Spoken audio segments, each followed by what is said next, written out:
This is the Vale Renegades podcast brought to you by Nick and Sam from the local Vale Renegades club at Firestorm. We are the new hosts for the podcast and we will be talking about everything 10th edition as well as upcoming events and things happening in the club. Hope you enjoy this episode.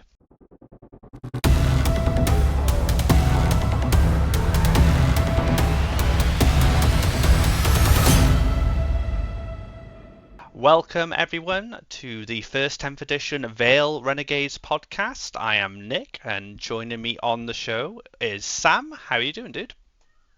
I'm very good, very good. Glad to be back. Glad to be back at the recording studio, aka bedroom. But yeah, looking forward. Yeah, awesome, dude. We are going to be covering everything that is 10th going forward with this podcast and just sharing with you our experiences, our opinions, and also tournament results for tournaments that we attend, but also tournaments that we participate in and host around the region. We're going to kick this one off with something nice and simple. We're just going to talk about our experience with 10th edition so far, what we like about it, what we dislike about it, and any kind of upcoming club activity that we have around 10th edition and 40k. We have a couple of events coming up in the next 2 months, and we're just going to bring light to them. So nice and easy for you, Sam. Here, how is your experience with 10th so far, and how many games have you played? The question was what my experience was so far. So I think it's fair for me to open up and say I've only played 2 games of 10th so far. There's definitely much more room for a more well-rounded opinion in coming days and weeks once got a lot more experience and exposure to the new rules. What I would say is overall I found the 2 games that I've played really fun. They're very much enjoyable.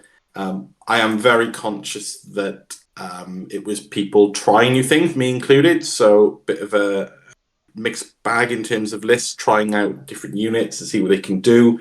I am fully aware that there are very powerful options available, and them sort of multiplied to their maximum within the list could definitely, I guess, impact perhaps how fun a game can be for I guess both parties, I guess, in the competitive scene potentially, which I know we'll discuss in a little bit. But what I will say is I found it very streamlined and I enjoyed it. A few quirky rules, which I think could probably, be ironed out a little bit to make a bit more just general sense. Although, yeah, they're definitely not a bad opinion, I'd say so far. What about yourself?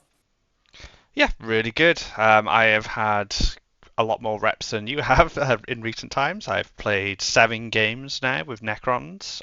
Oh, actually, no, that's probably incorrect. I've probably played 6 games with Necrons and 1 with Eldar. And Eldar are definitely in the naughty cabinet now until we see some changes to them. But I can mirror what you've said so far, and it has been fun. I have enjoyed it. I do feel like it's more streamlined.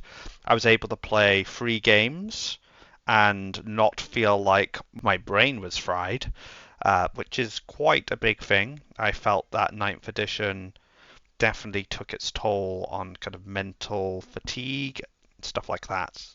Yeah, it's been good so far. You said you stuck to your bread and butter, so that's going to be Sisters in Battle and Marines, Ultramarines more specifically. How are you finding those 2 factions? I think it doesn't take someone long to clock on to the fact Space Marines are really good at the moment, or at least seemingly so. So I guess of my initial experiences, I think Space Marines definitely have the stronger arsenal, both from data sheets, but also from core rules. What I would say for Sisters, it was an enjoyable experience. Definitely some units getting some nice comparative buffs, I guess, when you look back to the older edition. But still, when faced up against the indirect fire warfare that is quite prevalent in this edition, I think they're really up against it. Um, I like Miracle Dice. You get a lot of them. I don't like that they're somewhat limited compared to what they used to be, but I guess there's a pro with a con. Repentia are great. I think they've held their banner of being a really good shock infantry melee threat in the list. But other than that, other than that, I think compared to Space Marines, particularly, it's just not as strong. Talking about Space Marines and Ultramarines, I think the named characters are great. I think they do some really cool bits, and are just you know, definitely strong choices. But then you mentioned you had your Eldar on the naughty shelf. Desolation Marines. Um, yeah, they're a bit silly. The points cost, or the points drop rather that they took, completely unjustified.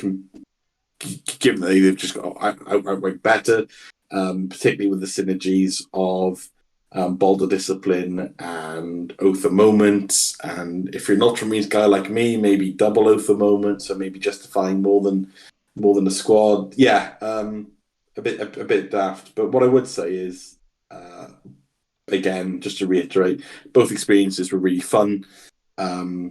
And yeah, I'm just looking forward to exploring a little bit more with the factions now, trying out again more different things, and trying to refine things, particularly before our next event start kicking in.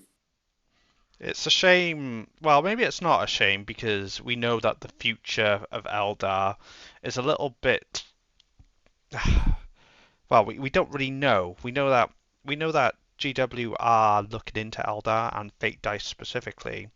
Like Fate Dice just seem like a better version of Miracle Dice for all Yeah, intents and purposes. yeah, Very similar mechanics. Eldar's is just better for whatever reason.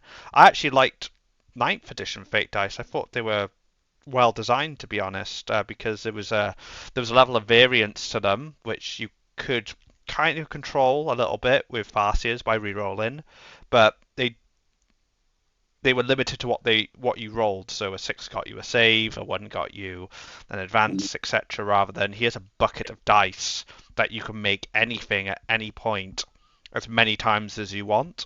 So there was a limitation to them, whereas like the current Fate dice, you can kind of just spike all your saves on your avatar or your Wraith Lord to make sure it stays alive to kill absolutely everything.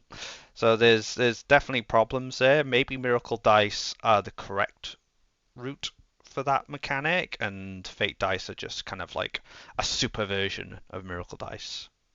yeah. It is really interesting. Like, when you look at ninth, both mechanics were clearly different. I think Fate Dice probably still edging a bit better, but they were both clearly different and both clearly good for their respective factions. And I think when you look at Sisters ninth, Sisters 10th, Miracle Dice are still the same almost. I did mention there's a few little differences, but fundamentally the mechanic is the same, and that wasn't changed. But then there was a decision, obviously, to completely rework Fate Dice, which it's an interesting take that one stays, one changes, isn't it? Yeah, I guess my guess is with the design team that they have multiple people who are in charge of creating the rule sets for multiple factions, Mm. and perhaps that one person who had the job of doing Death Guard, Admech, and Votan, maybe that's why they're in kind of the state they're in right now. And as you were saying before, Space Marines are kind of a clear winner for this edition, which is Mm. which is always nice. I mean, Space Marines being good is probably a decent thing for the game because it's the most popular army Yeah. in in the world, in the game itself, and that means that players who play that faction are more likely to engage with the game on be it a casual level or a competitive level. But yeah, Yeah. there are problems with Marines too. I think Over Moment is kind of crazy, but we're gonna talk about kind of the dislikes and likes of 10th edition. But before we just move on to that topic, were there kind of any highlights from the games you played so far?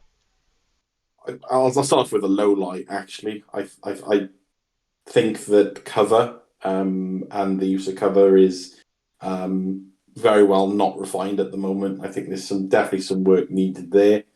If you know if they do intend to make any sort of changes at the GW level, I know other organizers might do their own adaptations and whatnot. But yeah, cover definitely wasn't great. I think the blast rule is a lot better than what it was in ninth. It just means that blast has a function on all blast weaponry, no matter how many base attacks that weapon has before the blast rule kicks in. We remember back not so long ago that some weapons would literally have the blast keyword, which meant exactly nothing for the number of shots they would gain because of the base level of shots from the number of dice you roll or whatever meant that you'd never need to, always have a minimum of 3, for example, because you might be rolling 3d6 blasts. So you'd be minimizing, you'd have a minimum of 3 anyway. So that seems better. Characters leading units, I like and dislike. I like the idea of a character walking around as part of a squad now rather than just independently on the battlefield. I think that kind of makes a bit more sense. However, it almost means that characters with the leadership ability have to do it. It's non-optional, because otherwise they're just going to get gunned off the field, aren't they? So I think it kind of forces your list building a little bit. I kind of think maybe list buildings kind of dropped a notch. You can't, like I said, you can't take a character without a squad now, so it kind of forces you to do that. More than Alpha Sisters, for example, massive points drop, huge points drop on that character. But then there's a bit now where you need to bring an expensive unit of Paragon Warsuits with her, compulsory now for her to gain some element of shooting defense. And that's now making her much more expensive than what she used to be.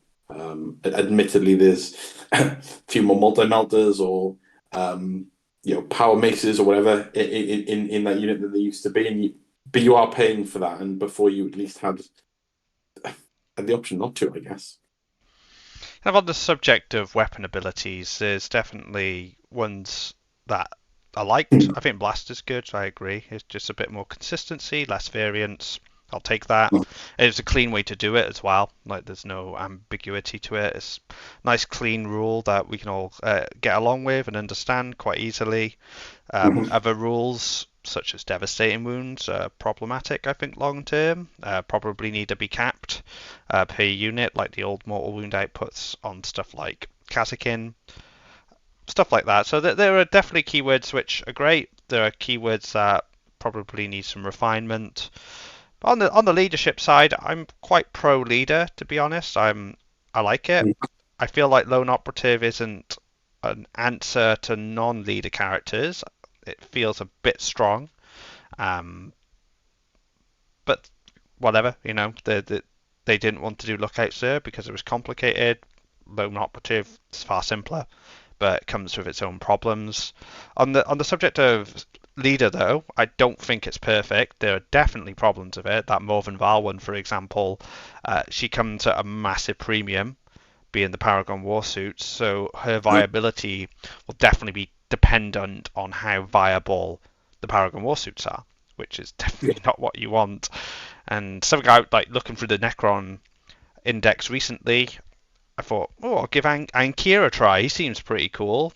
Melee character, +1 to wound to the unit. You can only join Immortals. What's the point? Yeah. Yeah. What is the point in that? Yeah, absolutely. Absolutely, and there's other sort of such synergies where you look at the characters' data slate and they're in as a singular document, I suppose. And you think, right, that feels good, that looks strong, and then you hit exactly the same scenario. You hit that. Okay, what units can they join? And similar one. Character Chapman Cassius, gives devastating wounds in melee to the unit he joins, and you think, wow, that's going to be great. What units can he join? And then you're flicking through things like Sternguard, Tactical Marines. Okay, nothing important. Nothing important, yeah, for sure. Completely on board with that.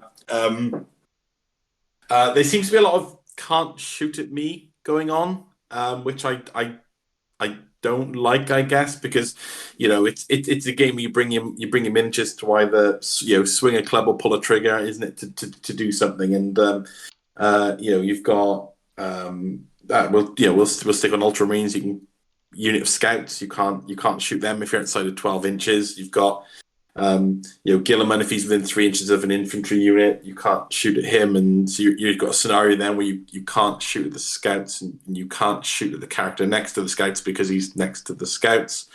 It's a bit dumb. The game I played against with Ultramarines, funny enough, was against demons. And then you've got, what was it, Kairos, Schlaxi, Be'lakor, and a Bloodthirster, and you have these massive, threatening, expensive points-wise characters all huddled around Be'lakor, and his ability is you can't shoot things within 6 inches of me, so you can hide an entire army around him, basically, and go, okay, no bullets coming my way. So that seems dumb, to me at least. Yeah, this is lone operative and those kind of rules. It was kind of a GSC thing.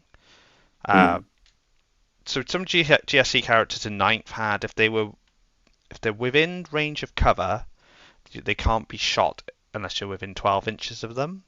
Yes, so they took away the within cover part and just added you can stand in the open and not be shot.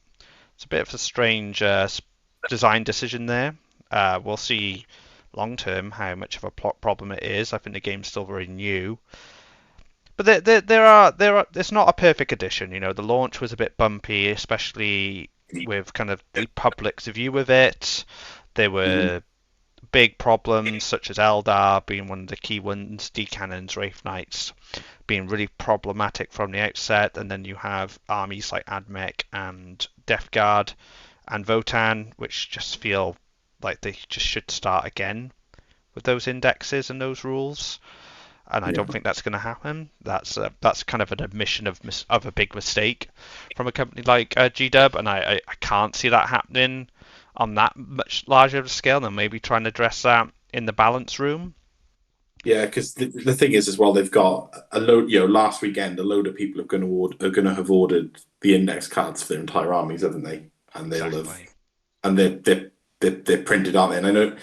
I know we've always had that with FAQs and downloads, and in the printed material you purchase is adapted or changed to create balance within the game. But so soon after, people literally forking out on dozens, if not hundreds, of these data cards for their armies. You don't want to be writing and scribbling on those because you've just spent some good money on them, haven't you? I suppose. And that's where the problems come from. The edition as a whole, I think, and I had a chat with Andy about this on Friday, and I was saying that the main problem that GW has when creating a new edition, and any new rules for that fact, is print. Print is just an absolute hamstring for the rules design team, because I would imagine the 10th edition rules have been ready for about a year to 6 months, or maybe longer, because they've had to put them in print, mass productions of the Leviathan box, all that jazz. So the design team didn't get to see how good Ninth had become towards the end in terms of its balance. It was still bloated, it still had its usual problems, but in terms of balance, they made some really good changes, such as the indirect rule, changing that. So now your book's in print. You can't go back and change that. So you're kind of stuck with the problems. So like Fly, for example, that's a big problem right now. It basically bullies big monsters out of the game that can fly. That you don't want to get shot, unless you're demons, of course. You got Be'lakor to protect you, but like Tyranids get a massive nerf from that. So there are problems. GW will still need to iron out, but I still feel like they still want to be a publisher, and I don't think they'll ever get rid of that. So I think this is a long-term problem. Yeah, I agree. I think I think it probably sounds like we're being quite negative, but I know that we've probably got our competitive hats on, haven't we? Because that's what we played primarily. And not to take anything away, like I said, the games I played were fun games. Even that demon nonsense I just talked about, that was probably one of the most fun games I've had in quite a long time, even including Ninth. And I think that comes from a bit of the variety that comes from the Tempest of War style game structure now. But but yes, looking at individual rules wise and looking at the competitive scene when the brokeny good stuff's going to get seen a lot of, and the brokeny bad stuff's never going to exist, is it? Um, and that's really where the errors and the issues really shine out big time, don't they? And there will definitely be, in the current format at least, examples where a player is not going to have a fun experience playing a game of Warhammer 40k when they're against, 30 Desolation Marines, Demon Army you can't shoot at, the damage output of Eldar. Talking about Eldar, I don't know whether you want to highlight another sort of silly little rules point that I guess has been made known to you that you can exploit actually playing Eldar. Do you want to just cover that very quickly just to emphasize some of the issues? Yeah, so as an Eldar player, I am a little. I think a little is probably light. I am majorly disappointed that they're in the state they are because I love the faction for its playstyle. And Mm-hmm. while Eldar have, historically, from what I know, been quite a strong quite a strong faction, which is difficult to balance. In ninth, while they were one of the better factions, they weren't unbeatable. They were definitely you could have a game into them. And in team tournaments, you can tech against them or you can line up a good matchup into them. So Eldar in their current state, all their busted stuff, the D-cannons, the Wraith Knights, that sort of thing. Yeah, that's really unfortunate. However, there is another unfortunate thing which will probably not get seen by GW in the first balance selection, and that is the Yunkan does not need to be in a Ynnari detachment anymore, which means you can have the Avatar and the Yunkan in the same army. Now, the Avatar currently is quite a deadly unit. It's probably overshadowed by the Wraith Knight, but that thing is hard to kill, especially with -1 to wound, half damage, fake dice to spike your saves, all that sort of stuff. Now, imagine if you had a Yinkan sitting in the back waiting for that moment for when not only your own unit dies, but your opponent's unit dies and it teleports to that spot and can charge now, unlike it could in ninth. If you did your teleport, you could not charge. That was very clear. Now you can. So yeah, good job. Yunkan and Avatar in the same army with -1 to wound and half damage and hitting like a truck. Everyone's gonna love it. And that whole in the same army comes from the wording of if a character is your warlord, if a character isn't it? It's quite that simple to exploit. Yeah, so the Yunkan. So if you want to take a Ynnari detachment, you have to have Yvain as your warlord. But all that does is give you access to Drakari units. It doesn't say you need to have Yvain as your warlord to have access to the Viscerarch or the Yunkan. So you can have anyone as your warlord. You don't even need Yvain in your army. You can just take the Yunkan. It's just an option you have now. So while that was once upon a time an exclusive model and unit to Ynnari, and one of the reasons why you played Ynnari, now you can just play an Avatar and a Yunkan. That seems a bit silly. Is that what you're going to be doing at the Rumble? No. No. No. I'll have the temptations, but I will probably stick with Necrons. I have a lot of reps in with Necrons now. I'm just refining this list over and over again. I feel like it's almost there, and Necrons are one of the stronger armies in the game right now. Close, not nowhere close to Eldar, but definitely up there with Space Marines, I would imagine. Well, I mean, they don't die anymore, do they? So yeah, they don't. You have to invest a lot in to kill them, and I think as time goes on, and the good players will realize how much output they need to put into a Lich Guard or a Warrior Blob, and Andy actually was the first one to kill my Lich Guard. Took 6 games for them to die, so he got there, understanding how much output would be needed. It was more of an experiment of the time, but now we kind of know. And now I've had to kind of design the list further with that in mind, that they can be killed, and how do I not mitigate that so much, but provide a counter punch option for once they do get killed. So that's kind of the direction the list is going now. So not to sabotage you for the Rumble, but for all of our keen listeners screaming, "How do you kill them?" How did they die? They die to a big blob of cursed cultists with a dark commune in them. Just lots of explosions. There's a stratagem, I think, reroll ones to wound and hit, but they had full rerolls to hit from being next to Abaddon anyway. Mm-hmm. Yeah, it's just Wow. lots of explosions leading to just a high output of attack. So output is where you get it. If you think one squad is going to do it, it's probably going to take two, unless you have access to increasing that output through exploding or whatever mechanic you use. And that's a lesson Dave learned in our game, where he put a squad of Gene Stealers into them, and they didn't Mm-hmm. kill it. But if he had put both his squads of Gene Stealers into them, they would have definitely gone down. So Mm. you just need to It's double like, your output, I guess. yeah, it's like lessons from experience, isn't it? So you try something, it doesn't work. You try something else, and once you've got a solution, and I guess that's how the whole meta develops and changes, isn't it? It's people get used to what the current good thing is, don't they? Until it's no longer the current good thing, and things move around. And I think Necrons do have a problem that their output is not that great. Like they're not dying and then absolutely tabling you on the other end.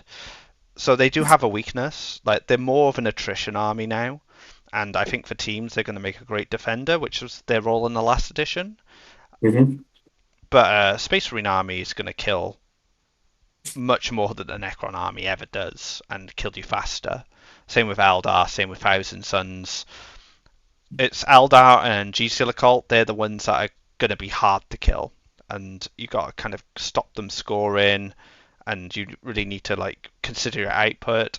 And if you want, I'll go very briefly into specifics. But let's say you run it into a Lich Guard unit, the way I'm running it. They'll have a 3-up save, 4-up invuln, -1 to wound. They'll have two models with 4 wounds with a 3-up save that have a 4-up feel no pain, which tank the first few hits, and then once they die, the rest of the unit has a 5-up feel no pain. If you don't kill them all in one swing, you get to pay 1 CP to reanimate. So you reanimate models back, and then if you put your next round of attacks into them, the Overlord lets you reanimate on them for free with his ability. So you get 2 reanimations. Then if you don't wipe them out in your turn, they'll resurrect on my command phase with reanimation protocols, and then in your command phase with the resurrection orb, they'll also reanimate again. So there are going to be 4 cases of reanimations going through between 2 players' turns. So you really have to one-shot them, because if you don't, they're just coming back. And reanimation is no longer roll a dice and see if you get up. You roll a dice to see how many just get up now, isn't it? It's Yes, so you just get amount of wounds based on what you roll. You heal models until there are no models left to heal, and then you resurrect a model, and then you repeat that until you're back at starting strength. So very powerful ability. for We've sure. we've spoken about the negatives of 10th edition, but I'd like to also touch on the positives as well. I have had a lot of fun playing this edition. Mm-hmm. Is there any, what would you say are the positives of the edition so far for you? I like the option for fixed and non-fixed secondary objectives.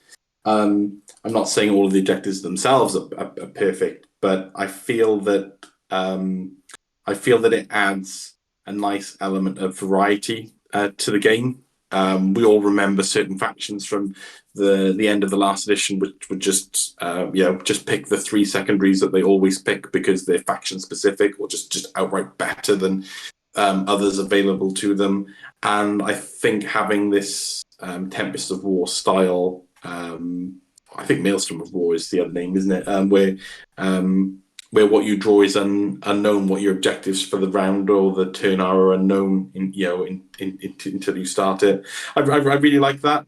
I appreciate that it potentially adds a level of time, additional time to thinking and planning into a game, which I guess when we come to our first events, we'll we'll see what impact that has. But I think it's a really good, a really fun additional level to the game that isn't just, you know, I'll pick Sacred Ground every turn or World Eaters pick their 3 every game. It's It's a nice, it's a nice, refreshing change from the way I'm finding it anyway. And I said that the games I've played have been really fun. I think that's been very much driven by the way the objectives work, the secondary objectives work. And you still get the option to pick fixed secondaries. They are a lot worse than they once were in ninth. And I do feel that tactical is probably the best direction, which isn't a bad thing. Like you said, it makes the game more interesting, at least for now. The variance just adds a bit more risk and reward. You get to change your game plan on the fly based on what you need to do, so it's not always the same strategy every game, only the mission or the opponent's changing it. So I'm all for tactical at the moment. I am enjoying it. I have taken fixed once. I took them on Eldar. I was Mhm. playing against knights. They had 4 big knights, so it was just bring it down and assassinate because they were 4 points each. So every big knight dead was 8 points. And you might find Yeah, matchups like that where you're just like, well, I should just take fixed because it's efficient. But that was very specific to that faction. I think in most cases you probably want to play the tactical. They give you more points, they make the game more fun, and you can really kind of build an army around it, which is quite cool. and it hasn't changed for armies like knights, has it? Because bringing it down was always the right choice anyway. So Yeah, it's while they're running the big knights. If they go back to kind of the war dog variant, you might consider not taking the fix because what else do you take would bring it down? I guess you could take behind enemy lines and engage, so you can still play down that route. They're still pretty solid. So yeah, it very much depends where the meta goes. I think at the moment, we've got these new tactical missions. They're fun. They're adding that nice bit of variance to the mission play to spice things up. I feel like for now we're definitely going to be playing that, but maybe as time goes on, more tournaments are played, more exposure through tournaments being streamed live and seeing what players are up to. We might see a tip to fixed in competitive, but we're in the early days. We can just enjoy things for them being fun. for sure, yeah, absolutely, and I do think I do think in the discussion about the positives, we've just started a conversation about knights and completely overlooked the whole towering thing. But let's not dwell too much into that right now. So what other things do you like about the edition moving from ninth? Is there anything specific? I mean, it I it plays So, fundamentally the same, but there are differences, right? well, I think it's worth calling out that again, though not perfect, Games Workshop have created an app that seems to actually function Yep. for the purposes of list building and rule reference. That's a positive for me. Yeah, really big positive for me.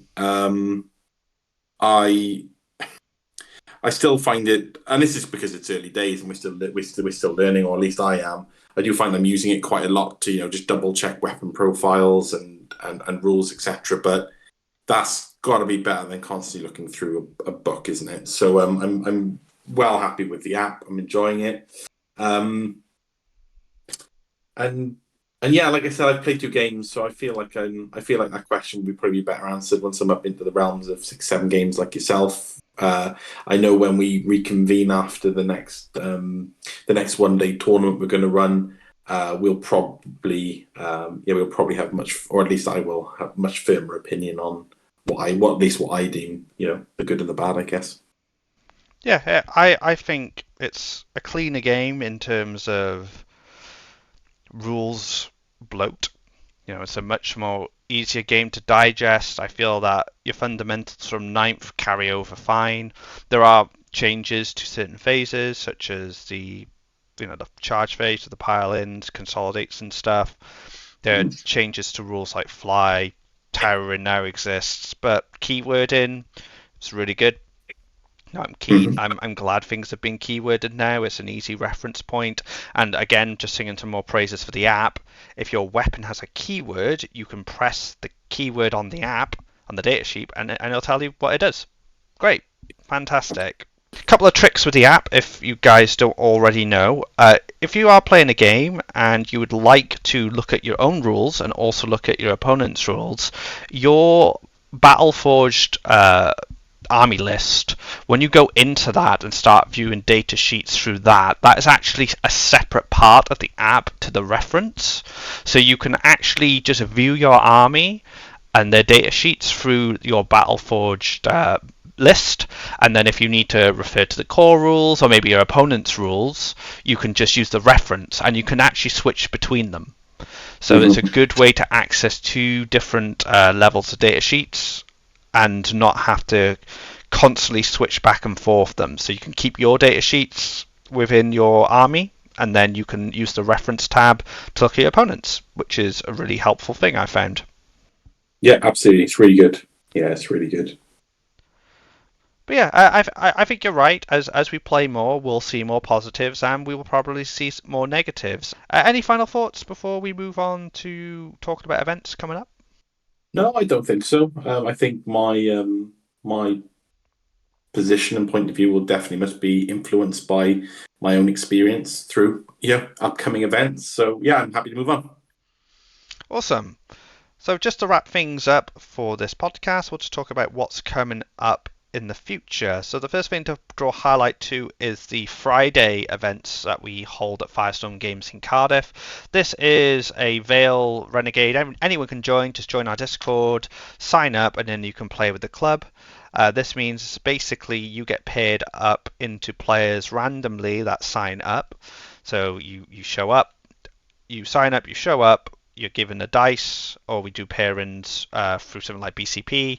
You get given an opponent and you play your game with them. Nice and simple. You've been to many a Fridays, just like myself. How would you describe them in terms of vibe?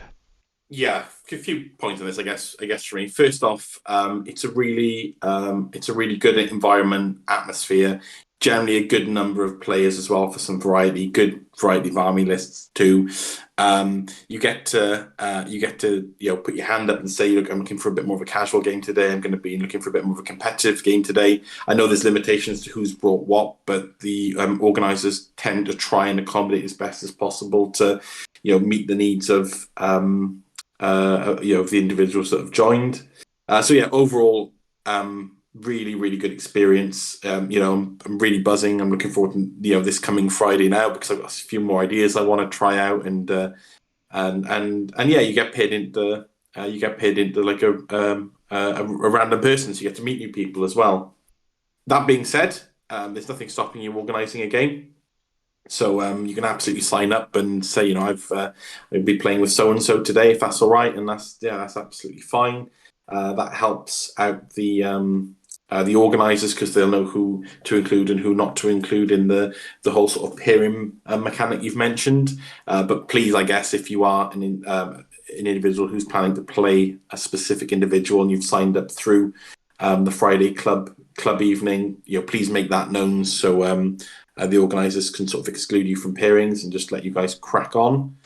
And I suppose one other bit on that is last minute entries can sometimes throw a bit of a spanner in the works. So if it is something you are interested in, please sign up before we get to the Thursday. By Thursday, ideally, we know how many people are coming. We know if we've got even or odd numbers. It gives us an opportunity to reach out to the person who was last to register if there's odd numbers and say, we're currently at odd numbers. You were last to sign up. You may not. We can't guarantee you a pairing or a game, so that individual can at least decide whether or not they want to come before turning up to find out that they've carried their army and whatnot, and will be spectating or going home.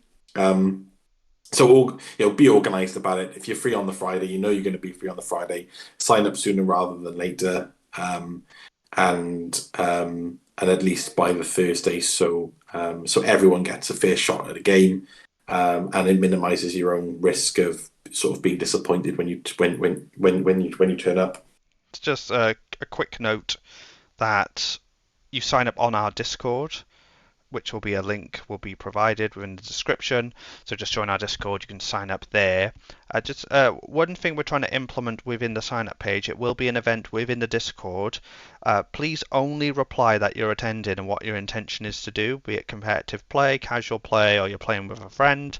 The reason is we do find that if people start having conversations within that thread, you can kind of start losing names to sign up, and it gets a bit it gets a bit harder to manage. So we For just sure. ask that if you do sign up, drop your name down, your intention, we add you to the list, get your ticket, and if you do want to speak to an individual or find someone else, try and raise that elsewhere. I Another good think thing. Oh, sorry, carry on. I was just going to say, I think David is going to explore the options of a voting mechanic, just to help remove the risk of people being missed from us having to scroll through the chat. But yeah, your point absolutely is valid, at least for the time being.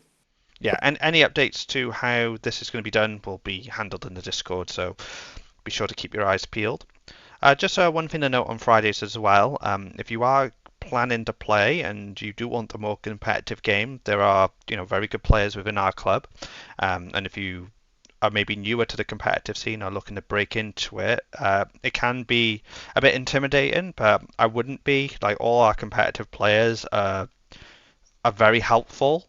They will try their best to give you a good time, but also a learning experience, especially if they're some of the high level players like Andy, for example. So it's a great way to learn as well if you're looking to get into competitive.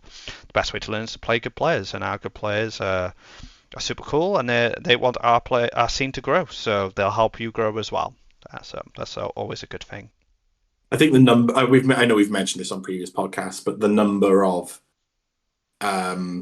that's probably the wrong wording. The level of skill across the board in the club has been increasing, very clearly over the last couple of years. I really got involved about 2 years ago as a pretty fresh individual, and I've seen from my own journey as well, but I've also seen many others sort of come in from this is my first tournament, and now really playing competitively and competing for places as well in events, and I think that comes from the atmosphere and the crowd and the support that you've mentioned that's given to people joining the club and starting out their sort of journey with us, but also the level that you're playing against is what you learn from as well.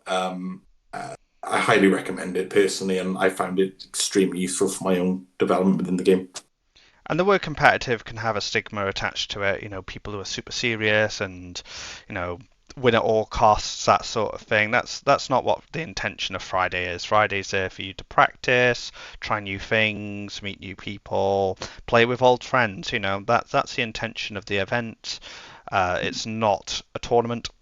It's a place for you to enjoy your Friday evening and try and get what you want out of it. And that's what's important. We can't always accommodate that, but we do try our best to do that. So moving on from the Friday nights, let's move on to our first tournament for 10th edition. This will be the July Rumble. Now, the July Rumble is a series of tournaments where you get given points as you attend them. There's like 8 within the year, I believe. We've had a few in ninth. Your 3 best results are recorded, and then the top 8 players with the top 3 result with their 3 best results will be put into a bracket in January where they will play in the Rumble final, and then anyone who would like to participate in that event as well gets put into the best of the rest, which is just another one-day tournament. So there's something to play for there. You're either just playing because you want to practice, or you want to join a tournament, have a tournament experience, or you're a new player. But for players who are a bit more competitive, there is kind of like a prize on the line, and that's being able to compete in the Rumble event. Sam, you've already played in one this year, I believe. I think we've done April and May, haven't we? So I've played in both of the Road to the Rumble events this year. First one wasn't probably one of my better showings, and the last one a little bit better, but yeah, really excited to get into 10th edition properly now with our regular 1-day monthly events. So yes, I need to get some more points on the board to help secure a place at the final in January, and well, the plan is to hopefully do that sooner rather than later, so I can go back to playing some weird and wonderful. But we'll see how it goes.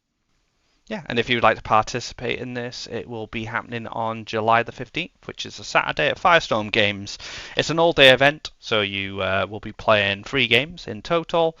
And yep, there are prizes, there are points to be won, and if you would like to sign up, there is a thread within the Discord which you can access and then get all the information there. And yeah, it looks like we're getting a lot of people in for July. It's going to be an awesome event. It's our first for 10th. Yeah, it's I think a lot of people held off on the last one because it was 10th on the horizon, and now, like you've said, the excitement is there now to try something new. And you've mentioned you've had 8 or so games, 8 or so games in already. I've had fewer, but I think for the most part, this is going to be the first tournament or event for everyone in 10th. So there's very much the clean slate. Condition as well, isn't it? That everyone's almost in the same boat with this, with the exceptions being just how many practice games you've had leading up to it. But it is the first event for, I think, everyone. Yeah, first event for a lot of players, so you won't be alone if this is your first 10th event or your first event in general. Be sure to come along. You'll meet some good players, get involved in the club, and you may be able to grow yourself as a player and be able to get into that top 8 in January. So that wraps up the Rumble. There's one more event. Well, there are 2 more events I'd like to speak about. There's I have to read this out because so there's a player who hosts events outside the club. His name's Tony, and he hosts 1 to 2 days and team tournaments throughout the year. I've attended pretty much most of his events since I started playing. His event was actually the first event I went to for 9th in Cardiff in Firestorm. So I've been playing at them for a while, but it's called Out of the Furnace. This is all a bit 10th, isn't it? Type that into Facebook. You'll get the Sunday the 27th of August event, which is 1 day, 3 games, just like the Rumble at Firestorm. And yeah, it's the first of Tony's events. I've signed up already. I'm looking forward to playing there. So if you are interested in getting some more 10th tournaments in August, we'll do a reminder next podcast. Be sure to sign up. And then last but not, carry on, Sam. Sorry.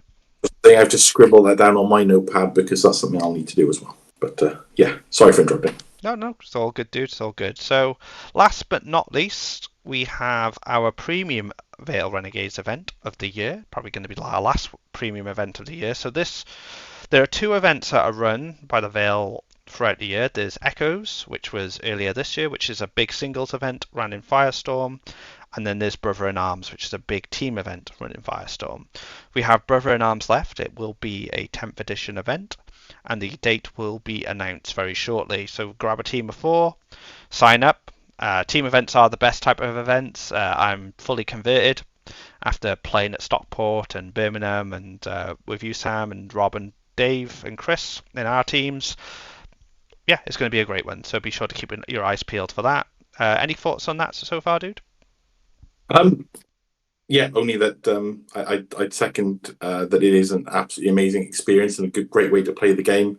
It allows you to work as a team and play to win or play to defend or do whatever it is that sort of the team need to do. And that was how I started. That was my actual very first event with the Vale Renegades was Brother in Arms 2 years ago, and absolutely great experience. And yeah, really enjoyed it, and we did pretty well. And one other thing I'd like to just say on that is my sort of closer group of friends, I guess, that were part of the team in that first one I attended. They weren't available, unfortunately, for the second one sort of last October, and I was sort of in a position where I was really excited and keen to be part of sort of the event that got me into the into the club and into the hobby again, and I was worried I'd miss it because I didn't have people that I knew or friends I was close to that were available, and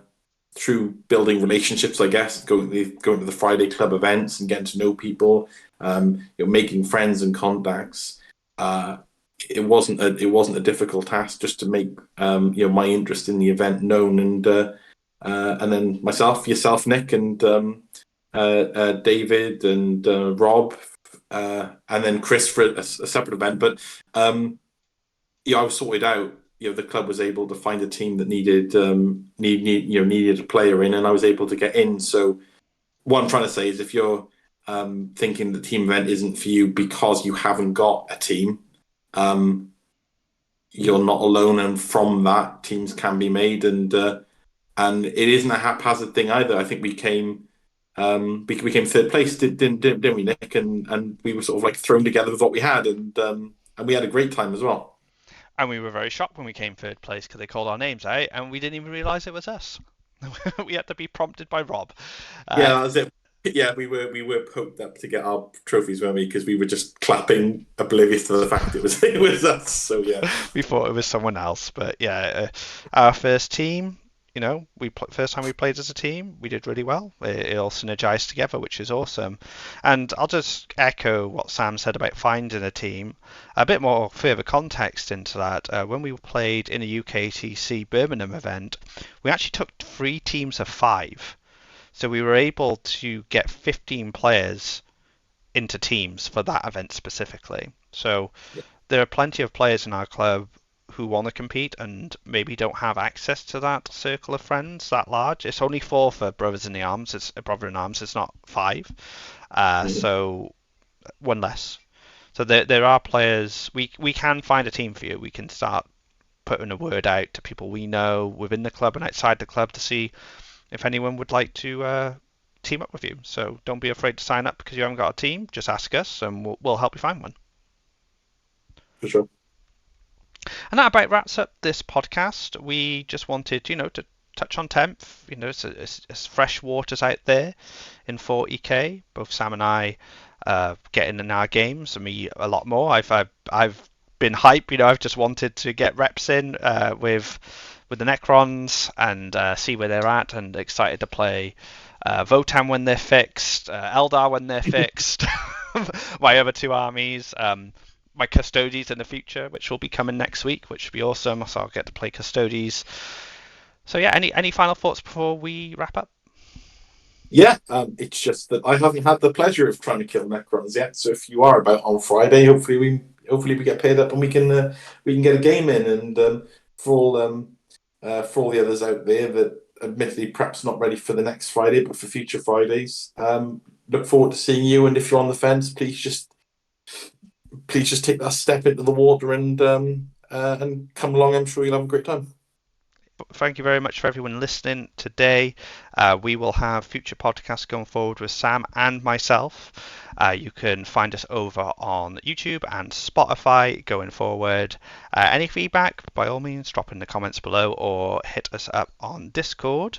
Yeah, we look forward to doing future podcasts. Next one will be in August. So until next time, take care and bye bye. Bye bye, everyone.